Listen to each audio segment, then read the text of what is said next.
The idea that Jesus wants people to be wealthy is a concept that has been debated and explored by many Christians and non-Christians alike. While some may argue that wealth and materialism are not aligned with the teachings of Jesus, others believe that God's plan for humanity includes financial prosperity in abundance. In this essay, we will delve into the biblical perspective on wealth and explore why Jesus may want people to be wealthy. First and foremost, it is essential to understand that the Bible does not condemn wealth or material possessions outright. In fact, many biblical characters, including Abraham, Isaac, and Jacob, were wealthy and were blessed by God for their faithfulness. The issue arises when wealth becomes an idol or a source of pride, leading individuals to prioritize material possessions over their relationship with God. Jesus teaches that one cannot serve both God and money, emphasizing the importance of keeping a right perspective on wealth and materialism. Matthew 6:24, Luke 16:13. The biblical concept of stewardship is also crucial in understanding God's perspective on wealth. According to the Bible, everything belongs to God, and humans are merely stewards or managers of his resources. Psalm 24:1. As stewards, Christians are called to use their resources, including their wealth, to glorify God and advance his kingdom. This means using their wealth to bless others, support missions and ministry, and care for the poor and vulnerable. When Christians view their wealth as a means to bless others and honor God, they are aligning themselves with Jesus' teachings on stewardship and generosity. Matthew 25:14-30, 2 Corinthians 9:6-8. Jesus' teachings on faith and trust are also relevant to the concept of wealth.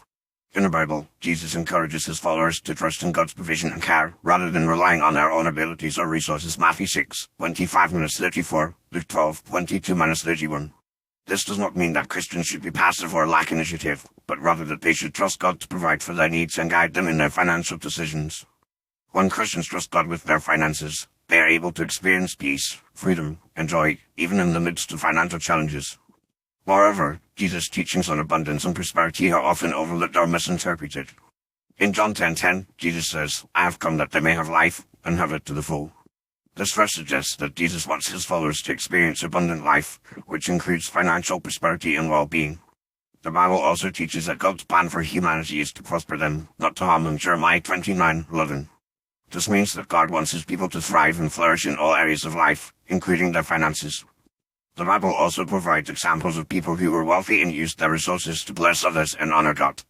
The story of Joseph, who rose from slavery to become a wealthy and influential leader in Egypt, is a testament to God's power to prosper his people. Genesis 37:50. The story of Lydia, a wealthy businesswoman who used her resources to support the early Christian church, is another example of how wealth can be used to advance God's kingdom. Acts 16:14-15. In conclusion, the idea that Jesus wants people to be wealthy is not a prosperity gospel or a get-rich-quick scheme. Rather, it is a biblical perspective that emphasizes the importance of trusting God, using resources to bless others, and experiencing abundant life. When Christians view their wealth as a means to honor God and advance his kingdom, they are aligning themselves with Jesus' teachings on stewardship, generosity, and faith. By trusting God with their finances and using their resources to bless others, Christians can experience financial prosperity, peace, and joy, and fulfill their purpose as stewards of God's resources. Ultimately, Jesus wants people to be wealthy so that they can live a life of abundance, freedom, and joy, and use their resources to make a positive impact in the world.